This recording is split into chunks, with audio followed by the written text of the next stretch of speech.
तर्पण फाउंडेशन ने मुंबई के यशवंतराव चव्हाण प्रतिष्ठान सभागृह में प्रतिभा सम्मान एवं अनाथ बच्चों के लिए orphan research and development academy centre के उद्घाटन का कार्यक्रम आयोजित किया। इसका उद्घाटन केंद्रीय मंत्री महिला एवं बाल कल्याण स्मृति ईरानी ने किया। कार्यक्रम में महाराष्ट्र के उच्च एवं तकनीकी शिक्षा मंत्री चंद्रकांत दादा पाटिल भी मौजूद रहे। तर्पण फाउंडेशन के फाउंडर श्रीकांत भारतीय द्वारा आयोजित इस अनोखे कार्यक्रम में अनाथ बच्चों को मोबाइल एवं टैब वितरित किया गया। हालात की वजह से अगर कोई व्यक्ति अनाथ हो जाता है तो तर्पण फाउंडेशन जैसी देशभक्त संस्था का जन्म होता है। केंद्रीय बाल विकास मंत्री स्मृति ईरानी ने यहां उद्घाटन के बाद कहा कि तर्पण ऐसी ही सामाजिक भावना का आईना है।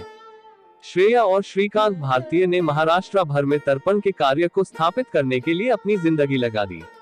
अब मैं तर्पण के सदस्य के रूप में काम करना चाहूंगी ताकि यह काम देश की राजधानी दिल्ली से शुरू हो सके। भारत सरकार के मंत्री के रूप में केंद्रीय बाल विकास मंत्रालय के साथ एक समझौता ज्ञापन पर हस्ताक्षर करूंगी।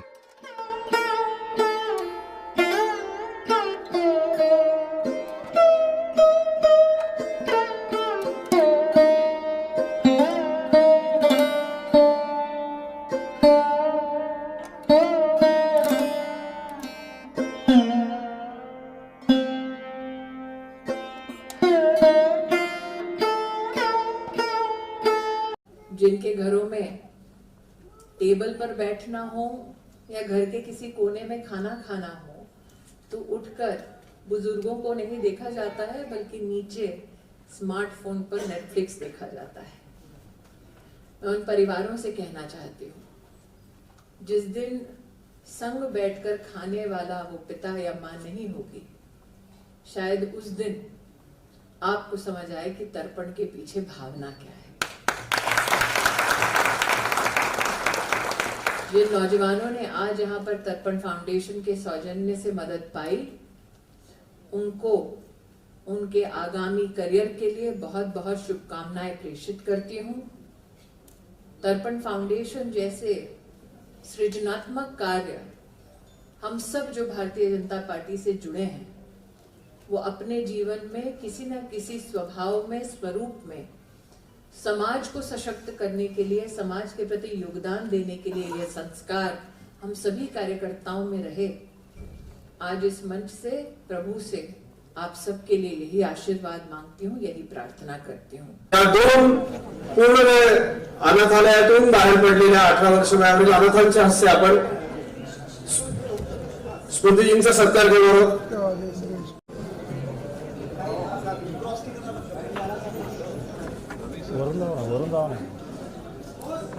ताई, सुरुवातीलाच तुमचं खूप खूप आभार, कारण तुम्हाला काम कर रहे हैं। 5 साल के सफर में हमने 1166 बच्चों को अडॉप्ट किया है। आज का जो कार्यक्रम था उसका नाम था प्रतिभा सम्मान। हमारे कुछ बच्चे जिन्होंने कुछ मुकाम पाया है, हम सभी को मालूम है कि देवेंद्र जी जब फडणवीस जी हमारे माननीय मुख्यमंत्री थे, उस वक्त उन्होंने बाल गृह से निकले हुए ऑर्फन बच्चों के लिए 1% रिजर्वेशन का डिसीजन किया था और उस निर्णय की वजह से तर्पण फाउंडेशन को इस क्षेत्र में काम करने के लिए एक अच्छी पहल मिली और उसके तहत आज हमारे 5 बच्चे PSI बन चुके हैं, हमारे 2 बच्चे सेल टैक्स इंस्पेक्टर बन चुके हैं, हमारा 1 बच्चा RFO बन चुका है, हमारे कई बच्चियां जिन्होंने नर्सिंग में काम कर रहे हैं, हमारी एक बेटी अभी लंदन में पढ़ रही है, हमारा एक बेटा अभी MBBS पढ़ रहा है। ऐसे सारे बच्चों को हम फेलिसिटेट किए आज, जिसका नाम था प्रतिभा सम्मान। और 5 साल के सफर में हमें समझ में आया कि समाज का ये जो सब्जेक्ट है ऑर्फन आफ्टर 18, जिसको आफ्टर केयर कहते हैं, इस विषय को लेकर कोई रिसर्च नहीं है, कोई PhD नहीं है और इसलिए तर्पण फाउंडेशन ने आज तर्पण orphan research and development academy centre का इनॉग्रेशन किया है और जिसके तहत ये देश का पहला सेंटर होगा कि जिसके अंदर ऑर्फन इस विषय को लेकर एडॉप्शन हो, फोस्टर केयरिंग हो, ऑर्फन आफ्टर 18 हो, इस विषय को लेकर हम अभी सारे लोगों को मिलकर रिसर्च करने जा रहे हैं। सबसे पहले तो सबको नमस्कार। मेरा नाम सारिका मोहत्रा, मैं CEO तर्पण फाउंडेशन की। 18 साल के बाद बच्चों को अनाथ आश्रम छोड़ना पड़ता है, उनके पास ना आधार कार्ड ना पैन कार्ड, रहने की जगह नहीं, खाने के लिए कुछ नहीं। तो इस सोच से बना था तर्पण फाउंडेशन। हम उनकी पढ़ाई लिखाई, रहना, खाना, हर चीज़ का इंतजाम करते हैं। कड़ी मेहनत से आज ये बच्चे कुछ PSI ऑफिसर बने हैं, कुछ MBBS कर रहे हैं, कुछ इंजीनियर्स बने हैं, अलग अलग अपने पैर पे आप खड़े हो चुके हैं। दया की ज़िंदगी इनके लिए कभी थी नहीं, हम इनके पीछे सारे खड़े हैं। हम मतलब तर्पण फाउंडेशन, इस फाउंडेशन पे 60 डायरेक्टर्स हैं, हम सब मिलके ये करते हैं। किस तरीके का सपोर्ट आप लोगों का रहता है इन सभी बच्चों के साथ? सच बताएं तो जैसे अपने बच्चों के साथ अपनी माँ पिता का जो सपोर्ट होता है वही सपोर्ट हम इन बच्चों को देते हैं। इमोशनल देते हैं, फिजिकली कभी ये डिप्रेस्ड हो जाते हैं, इनसे बातचीत करते हैं, मेंटली देते हैं, फाइनेंशियली देते हैं। कभी कोई फेस्टिवल हो जैसे हम हमारे बच्चों के साथ करते हैं, हम इन बच्चों के साथ करते हैं। तो जैसे एक माँ बच्चे पिता बच्चे का रिश्ता होता है वही तर्पण है उन बच्चों का। पढ़ नहीं पाते हैं, जिन्हें भूख लगी हो या कुछ, आप कैसे ना कुछ करके प्लीज़ इनके पीछे खड़े रहिए। खून का रिश्ता ज़रूरी नहीं होता है, हमें बस प्यार देना ज़रूरी है। और जैसे स्मृति ईरानी जी ने कहा कि इस भूमि पे कोई बच्चा अनाथ नहीं है, तो हमें वो बात सत्य करके दिखानी है। हर बच्चे को यशोदा उनकी ऐसे परिवार मिलने चाहिए, यही मेरी जैसे सारिका ने बताया, मेरा नाम नमस्ते, मैं गगन मल्होत्रा। 18 साल कोई उम्र नहीं है जहां पर इन्हें अनाथ आश्रम से बाहर निकाल दिया जाता है। तो तर्पण फाउंडेशन ने 2021 में महाराष्ट्र सरकार के साथ एक MOU साइन किया, जिसके तहत बच्चे जैसे 18 साल के होंगे उनका डेटा गवर्नमेंट हमें प्रोवाइड करेगा। पिछले 3 साल में अभी 1161 बच्चों का हम उनका पुनर्वास कर सके हैं, जिसमें हम उनका रहने का, उनके खाने की, उनकी डेली नीड्स और सबसे इम्पोर्टेंट उनको एजुकेशन, जिससे वो अपने पाँव पे खड़े हो सके, उनके ऊपर हमने ध्यान दिया है। इसी का कुछ रिजल्ट आज यही था कि कुछ बच्चों ने MPSC क्रैक करके PSI बन चुके हैं। उसी के साथ साथ नर्सिंग के अलग अलग कोर्सेज किए, पुलिस कांस्टेबल बने हैं और अभी कुछ MPSC के लिए अपेयर कर रहे हैं, MPSC UPSC के लिए। तो हम बेसिकली इससे हमारे ये जो बच्चे हैं इनको एक पुनर्वास होते हुए, इनका नया जीवन दान करते हुए कि मतलब 18 साल के तक उन तक जो अनाथ आश्रम में चीज़ें हुई हैं उसको आगे कैसे अच्छे से शेपअप करके उनके माता पिता बन के, उनके भाई बहन बन के, उनके लिए कैसे हम एक रिफॉर्मेशन लेके आ सके।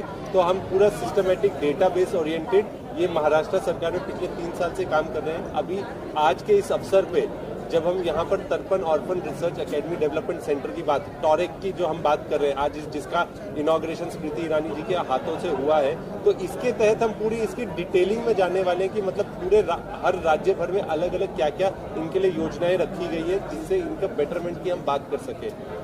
कैसा है, महाराष्ट्र सरकार एक पहली स्टेट है जहाँ पर हम ये काम कर सके हैं। कहते हैं आकाश बहुत बड़ा है, तो हम कितने उसमें से हम वाटअप में उनकी मदद कर सके इन बच्चों की, हमारी वही हमेशा इच्छा रहेगी। दीदी जी ने कहा भी कि अभी वो केंद्र सरकार के साथ तर्पण रिसर्च सेंटर का MOU भी करेगी, तो ये हमारे लिए सबसे बड़ी बात है। सबको सबसे पहले नमस्कार, मेरा नाम पूजा नेमाड़े है। मैं प्रॉपर अकोला से हूँ। वहाँ पे आनंद आश्रम करके एक आश्रम है, मैं बचपन से वहीं पर बनी हूँ और मेरा पूरा बचपन वहाँ गया है। अभी फिलहाल मेरा MSc कंप्लीट हो चुका है कम्युनिकेशन एक्सटेंशन में। अभी मेरा फिर से MSc चालू है न्यूट्रिशन एंड डायटेटिक्स में। और मैं जब से बाहर निकली हूँ आश्रम से, तब से मुझे तर्पण फाउंडेशन बहुत ज़्यादा हेल्प कर रहा है मेरा रहने खाने के लिए और अदर मेरा जो एक्टिविटीज़ के लिए भी तर्पण फाउंडेशन की तरफ से मुझे बहुत मदद हो रहा है। उसके बाद मेरा एजुकेशन का पूरा खर्चा तर्पण फाउंडेशन कर रहा है। एक्चुअली मैं उनको बहुत तहे दिल से उनको शुक्रिया अदा करना चाहती हूँ कि उनकी वजह से आज मैं अपने लाइफ में बहुत आगे बढ़ रही हूँ, इसलिए थैंक यू सो मच तर्पण फाउंडेशन। आप क्या बोलना चाहेंगे? नमस्कार, मैं अजय सूर्यवंशी, मैं अनाथ आश्रम से बाहर आया हूँ, फिल्म प्रोड्यूसर हूँ मैं और तर्पण से जुड़ा हूँ मैं। और श्रीकांत भारती जी बाबा हैं हमारे, उन्होंने हम बच्चों के लिए 1% आरक्षण और बहुत से काम वो करते हैं और उनके साथ ही मैं जुड़ा हूँ। मी गेल्या 3 वर्षापासून तर्पण या फाउंडेशन कनेक्ट आहे आणि माझ्यासारखे असे खूप मुलं आहेत की जे म्हणजे आर्थिकदृष्ट्या मागास, प्रत्येकाची वेगवेगळ्या अडचणी आहेत। या फाउंडेशनमुळे आम्हाला जी आर्थिक मदत पण झाली आणि मी पोलीस भरती तयारी करत असताना मला डायटिंगसाठी असेल किंवा कोणत्या क्लाससाठी पण मदत झाली आणि आज मला जे सत्कार झाला म्हणजे इथे एवढं आनंद झाला की म्हणजे शब्दाच्या पुढे सांगू शकत नाही। बाबाबद्दल बोलावं तर कमीच आहे। म्हणजे आतापर्यंत बाबा म्हणजे मी आज नवीन आल्या सर म्हणत होतो, सर बोलत होतो, नंतर बाबा बोलले आपला एक परिवार आहे की आपला परिवार आहे की इथं आपण प्रत्येकाला ताई दादा बोलूनच बोलायचं आणि खरंच की आपला इथं आले की असं वाटतं की आपलं कोणतरी जिव्हाळ्याचं सवय सगळे परिवारच आहे आपला. तर आज मी इथं आलो तर मला खूप आनंद वाटला आणि हा मला जेव्हा आज मला सन्मान झाला त्याबद्दल मी म्हणजे ही क्षण मी आयुष्यभर विसरू शकत नाही. की बद्दल मी जेवढं सांगेल तेवढं कमीच आहे, कारण मला पहिल्यांदा लॉकडाऊनमध्ये तर्पण फाउंडेशनने कॉल केला तर म्हणलं तुम्हाला काय आर्थिक सहायता किंवा काय राशन बिसन, तेव्हा आम्ही रूम करून राहत होतो. कारण 18 वर्षानंतर मी रूम करून राहायला लागलो, स्वतः कमावं लागलं, शिकायला लागलो. मग त्यानंतर शिक्षण करता करता इथपर्यंत तर्पण फाउंडेशनमध्ये आलो, कारण मला तर्पण फाउंडेशनने आर्थिक मदत केलं. राशनपासून ते त्यानंतर शिक्षणासाठी मी डाएट म्हणजे स्वतः कॉन्स्टेबल आता पोलीसवरती ते त्यांच्यामुळंच झालेलं आहे. कारण का मला डाएटसाठी किंवा मैदानासाठी इतर शिक्षणासाठी जे पुस्तकसाठी जे आपल्याला लागतं शिक्षणासाठी ती पण त्यांनी खर्च केलेला आहे. कारण मी जीवनामध्ये लय स्ट्रगल केलेलं, म्हणजे जेव्हा लहानपणापासून आठवत नाही तेव्हापासून मी हॉस्टेलला आहे. कारण मला कुणी पालक नाही, काय नाही, मी पूर्णपणे अनाथ असेल. मला कुणा नातेवाईक माहीत नाही, आतापर्यंत आले नाही कुणी भेटायला. त्यामुळे जे परिवार आहे ते माझं